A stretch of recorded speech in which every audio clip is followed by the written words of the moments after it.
Can Auburn win 10 games in 2024? You are Locked On Auburn, your daily podcast on the Auburn Tigers. Part of the Locked On Podcast Network, your team every day. Yes, welcome on into Locked On Auburn, your daily Auburn Tigers podcast. I'm your host, Zach Blackerby. Thank you so much for making Locked On Auburn your first listen every single day. It is a Crane Kick Thursday as Jake Crane of Crane & Company hanging out with us today. The schedule in 2024 for Auburn football, it seems more manageable than any schedule we've seen in the last decade. Jake, so the big question, can Auburn football win 10 games in 2024? Yeah, first off, I'm back. Feels good to be back. Missed you. Yeah, I miss you too. Look, can they win 10 games? I believe there's a possibility. And isn't it funny, even before we get into this, that, we're like, oh man, Auburn's schedule for the first time in a long time is really manageable. But that also includes going to Georgia and to Alabama. That just shows you the absolute gauntlet that every Auburn fan knows that Auburn plays every single year. The approach is, unless you pull off an upset, and hey, maybe Bama's more gettable this year than they ever have been. It certainly seems like they are. But can you win all of the other ones? And I think they're all winnable. It's just, can you achieve that? Can you pull all of that off? But those other 10 games, I don't look at any of the other 10 games and say, wow, there's no way Auburn wins that game. Yeah, I mean, look, if you look at the totality of the schedule, there are a lot of wins out there. But here's what it's going to come down to, Zach. I think Auburn up front is going to be fine. I think we're going to be better rushing the passer than we were last year, which is going to be a big deal. Obviously, some guys that we lose in the secondary is going to hurt, but I think there's some guys to plug in there that can help. And we all know what Auburn's bringing in from a skill position. Getting Fairweather back, I think, was massive as well. Not losing a running back is big, but look, let's not beat around the bush, man. I think the question is, can Auburn win 10 games with Payton Thorne? That's what it's going to come down to. And listen, I know I feel like we talk about this all the time. I hope Payton Thorne does well, right? Sure. I'm rooting for the guy. Nobody wants him to do better than I do. But, I also live in reality. And unless he's going to be able to make the throws, I'm not worried about him being able to be an effective runner. He showed that. To be honest with you, going into last year, I thought that was going to be the biggest bugaboo in the RPO game, was how good of a runner was he really? Well, when you go back and look at the Alabama and Georgia games, hell, that was basically the thing he was best at, if we're going to be honest. But it's when he plays against teams that the front seven on defense can really get after you, are that first sign of pressure, he hasn't shown the ability to make the throws, right? It's either I'm going to fold like a lawn chair, or I'm going to throw it somewhere that's not close, or I'm going to make the wrong read. So until Payton Thorne proves to me, or at least shows that he can make those throws, even the routine throws, he can make them routine. And yeah, he needs more help at wide receiver. I think he's going to get that with Cam Coleman and some of these guys. But until he shows the ability to take a team to a win, Auburn's not going to be able to operate at the highest level of efficiency. So again, Auburn's going to go as Payton Thorne goes. The system isn't going to be totally different, even though Hugh Freeze is running it. He's more hands-on now, obviously. Sure. But look, I mean, Payton Thorne's the big question mark, man. And after 4 years, Zach? He's been playing for 3-4 years. I mean, at some point, you got to figure it out. I hope he has that Jason Campbell transformation. That'd be great. In his last year as Walker White waits in the wings. Yeah, and I mean, and we'll see if he's able to. He obviously, this isn't a crazy opinion, but when he had the dudes at Michigan State, he was solid. He was fine. Are those guys old enough to be that level of productive when you talk about the wide receivers? And I think Cam Coleman's an exception. I think he comes in and balls out as a freshman. But can Perry, Thompson, and Malcolm Simmons, can those guys not going through spring make that large of an impact as true freshmen? I don't know. And then they go out and get Robert Lewis, the Georgia State guy who's been productive, but is that a guy that you want to run your offense through? I genuinely don't know, Jake. I lean towards no. I think he's more of a piece in an SEC offense instead of a feature, but he could overachieve, and that would be awesome for everybody involved. But I do think when you look at the state of the receiving options at Auburn's room, it still is going to be on Payton Thorne. I think that changes if it's Walker White or Hank Brown going into 2025. because then you've got these guys that have been in the system, your Cam Coleman's, Perry Thompson, Bryce Kane, Malcolm Simmons, all these guys will be true sophomores. And I think they're going to have the talent to be able to carry a quarterback. I don't think this receiving room is going to be at that point in 2024. So your question is valid. Yeah, well, here's what I'll say to that. You're exactly right. Look, counting on a true freshman, even in today's game, to be able to come in and be a huge impact player or be elite right away, that's asking a lot. Now, if there's a position you could do it at, wide receiver is a lot better than offensive tackle or quarterback or corner, especially boundary corner. But I think what Auburn needs is they don't have to have just one of those guys turn into Julio Jones year one. Everybody just needs to kind of have a role carved out that they do well. Look at Auburn basketball, for example. Yes, Auburn has some really good players. Auburn doesn't have a Jabari Smith. Auburn doesn't have that one super elite player, but they've got a lot of really good players that know their role and they know how to play with each other. You don't have to be Jerry Rice. You don't have to be Terrell Owens. What you need, and every player's in a different circumstance. Perry Thompson is a lot more raw from a route running standpoint, from a positional standpoint, than Malcolm Simmons and Cam Coleman are. That doesn't mean that you can't throw him a jump ball that turns into a 70-30 ball down in the red zone, or that he can't catch a short pass and just be huge as hell and run a couple guys over and make a big play. So it's the sum of all the parts, I think, as opposed to saying, well, Cam Coleman, you better come in and win the Biletnikoff year one or we're screwed. I do think there is extra pressure on Cam Coleman. I do think you need him to play like a veteran college football wide receiver. Need all of them. Yeah, Zach. I mean, I think, especially if Peyton Thorne plays to the level that we saw him a year ago, which I don't think he will. I do think he'll take a step forward. Is it going to be a big enough step forward for Auburn to win 10 games? I don't know. Well, nobody's asking him. Look, I'm not asking Peyton Thorne to be Dan Marino or Drew Brees. Just make the routine plays. One of the biggest problems he had last year, most of it was mental, in my opinion, which is the exact opposite of what I thought was going to happen. Jake, can Peyton Thorne in 2024 be 2017 Jarrett Stidham? Well, here's the difference there. Okay. Like when Peyton Thorne runs the zone read or the RPO, you've really got to honor it. So could he have that type of production in a different way? Yes. He's not going to be the passer that Jarrett Stidham was, but Jarrett Stidham can't be the runner that Peyton Thorne is, right? The couple times Jarrett Stidham did keep the zone read, I mean, he hit his head on the goalpost against Bama one time because they were as shocked as anybody that he kept it. So I think Peyton Thorne can be productive. I think he's got it in him. And it's not like he's got a Mount Everest to climb, right? But he still has a ways to go to just make the routine reads and the routine plays routine. You don't have to win the Heisman. You don't have to win the Maxwell. Your job is to put the other guys in a best position to win and make the right play. And if he can do that, I think Auburn could look, we were right there against Georgia and Bama. All right. I know we're going on the road. So, the expectation, I know we're going to get into that, is you've seen you can get close. Now, can you get to the point where you can finish with a new group? Obviously, Peyton Thorne is the key cog in that whole experiment. Yeah. So what should expectations be for Auburn, for Hugh Freeze in year 2 of the Hugh Freeze era? We discuss in just a moment right here on Locked On Auburn. Today's show is brought to you by our friends at FanDuel. FanDuel is America's #1 sportsbook. It's also the best place to wager on the Super Bowl. Happy Super Bowl week to all who celebrate. FanDuel has so many ways for you to end the football season with a dub or 2 or 3. Not only can you bet on who will win Super Bowl 58, but FanDuel also has bets for players who will score a touchdown, how many players will be scored, so much more. I'm loving Patrick Mahomes rushing TD. That is really what I'm eyeing over at FanDuel. New customers can join today. You'll get $200 in bonus bets if your first bet of $5 or more wins. Just visit FanDuel.com/lockedon to sign up. That's FanDuel.com/lockedon. Make every moment more with FanDuel, the official sports betting partner of the NFL. Jake Crane of Crane & Company, our guest today. Expectations were all over the place going into year 1, depending on who you talk to. Most people said 7-5.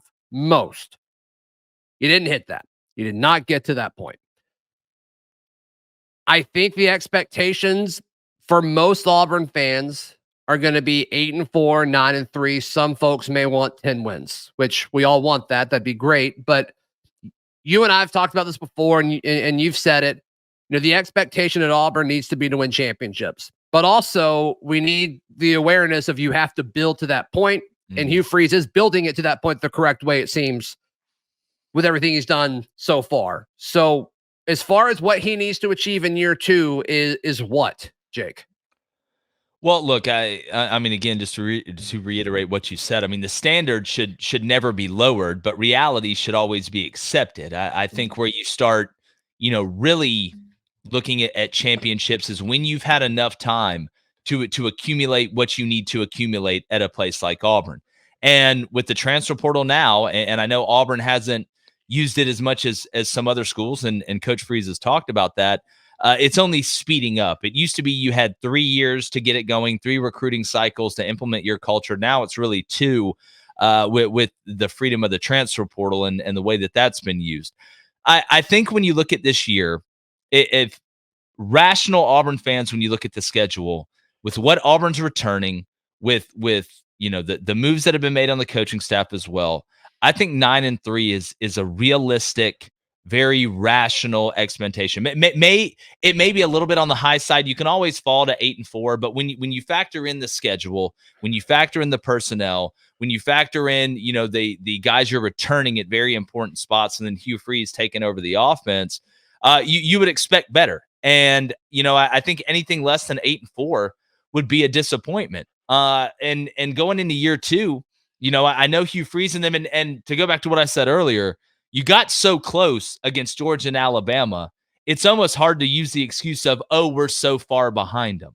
Mm-hmm. Because then people go, well, we're leading late in the second half against Georgia, gave up a 4th and goal from the 31. I hate to bring that up, right? Next thing I'm going to do is bring up the Virginia basketball game, which, made me even sicker.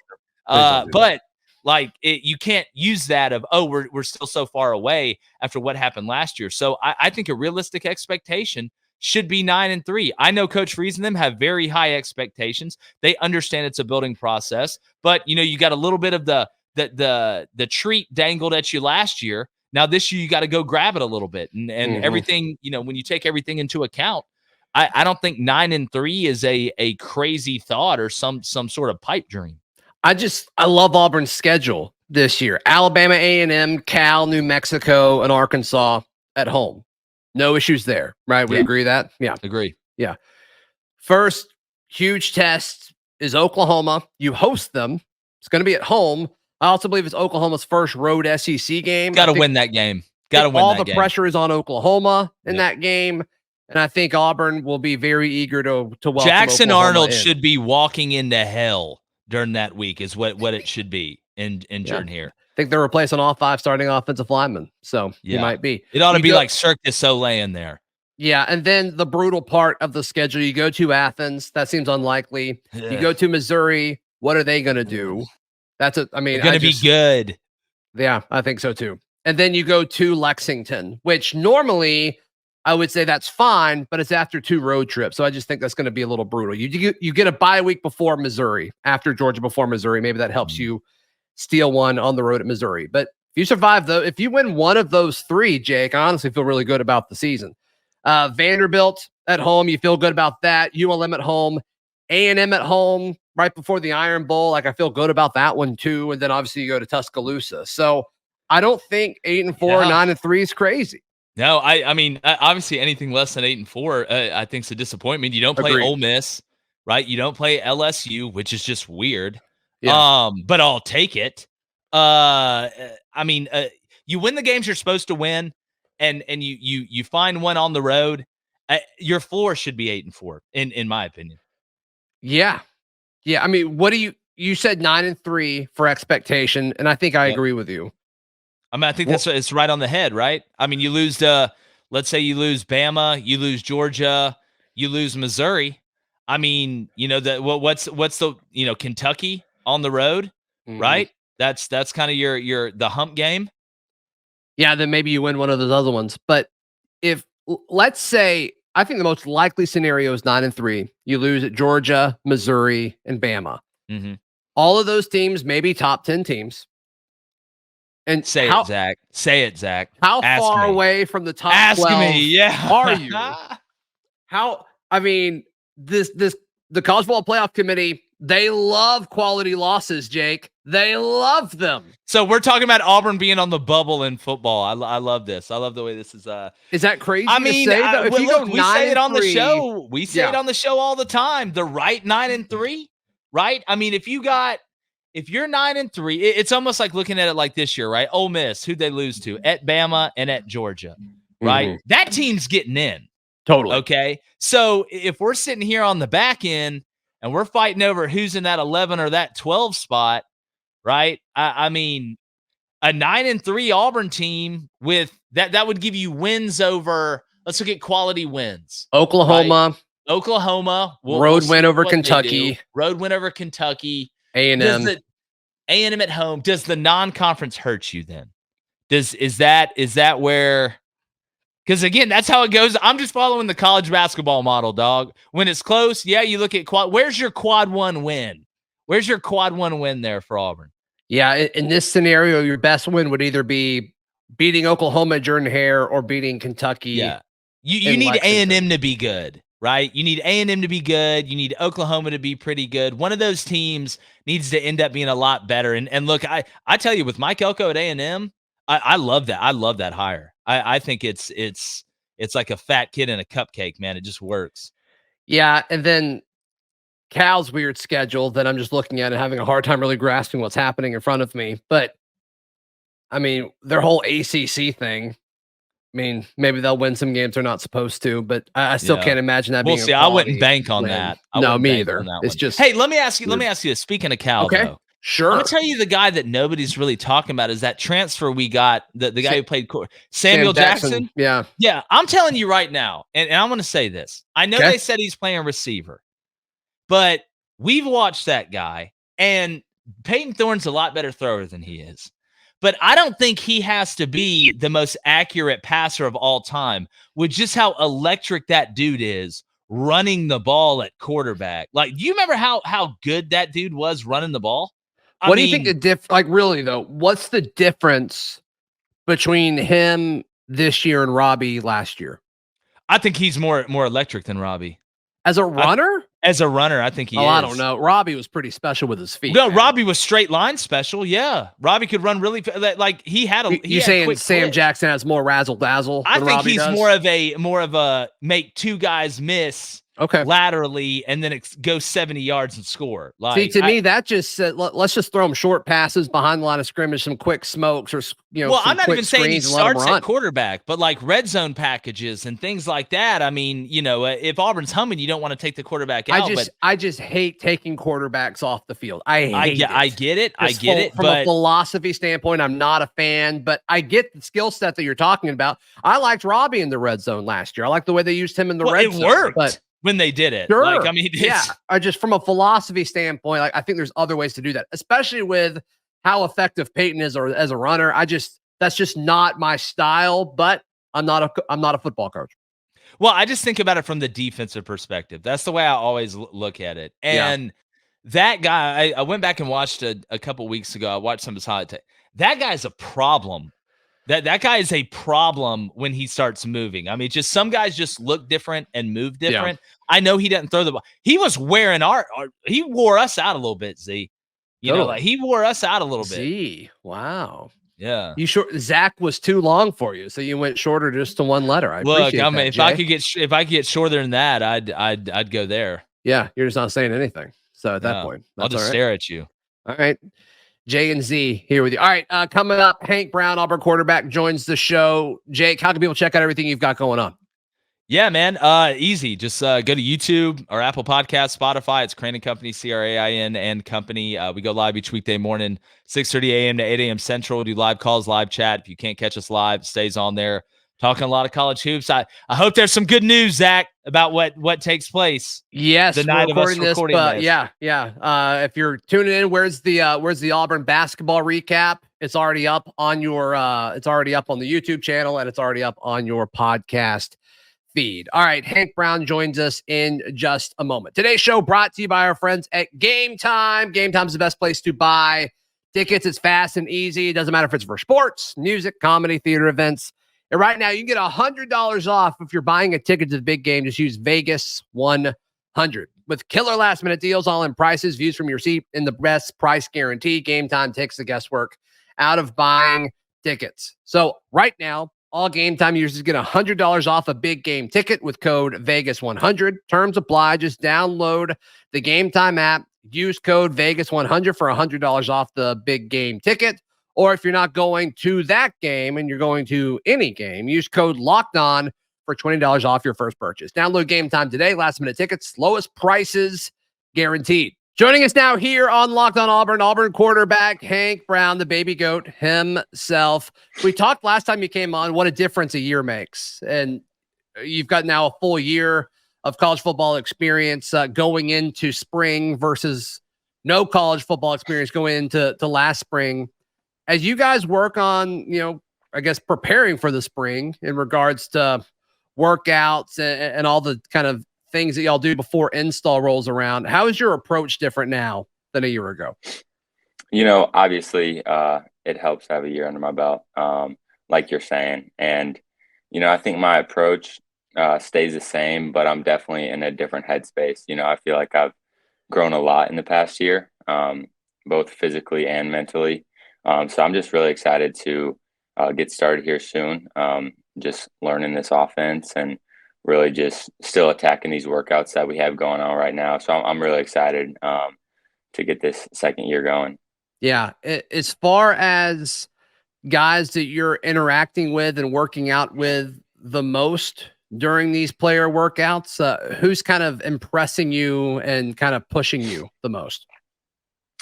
Yeah, I would say, during our team run days, we get split up into 3 different groups. We got the skills, which are the wide receivers and DBs. We got the mid skills, and then the big skills are the O linemen and stuff. And so I'm with the mid skills a lot. And, I'd say one guy in particular that is really pushing me is Eugene Asante. Just, brings that energy to every team run and is just really, goes hard at everything he does. And so that's one guy specifically that I think of that's just pushing me. And then these new guys as well, these receivers are just hard workers and, are pushing all of us. So I love to see that.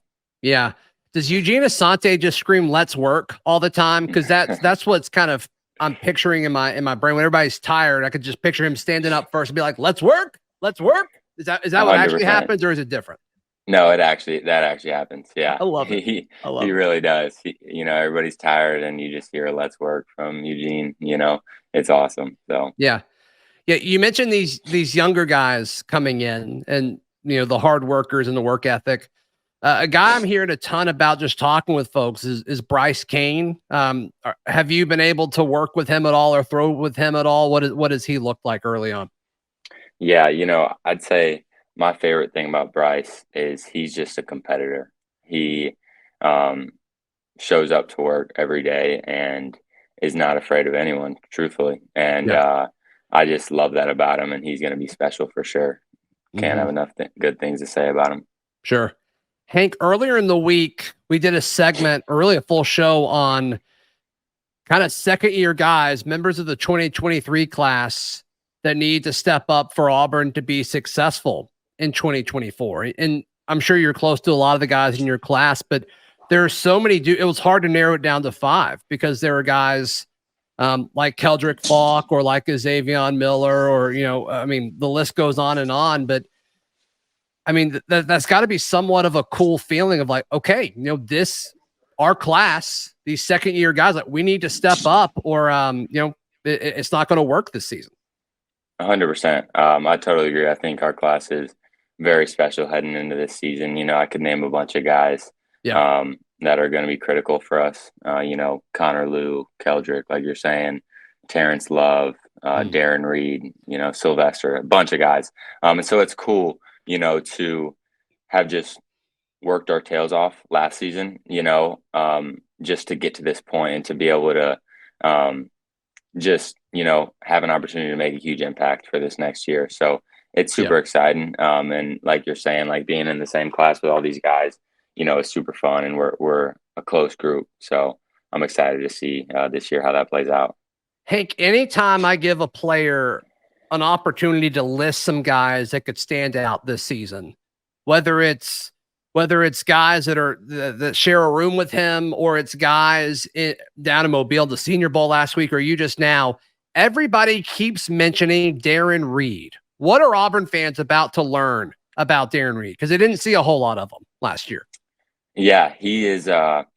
He's a very physical, dominant player on the D line, and like you're saying, we didn't get to see a bunch of him last year, but he's got a high ceiling. I think he could be really special for us if he really steps up and steps into this role this upcoming year. And he's a super energetic guy. A bunch of the guys love him.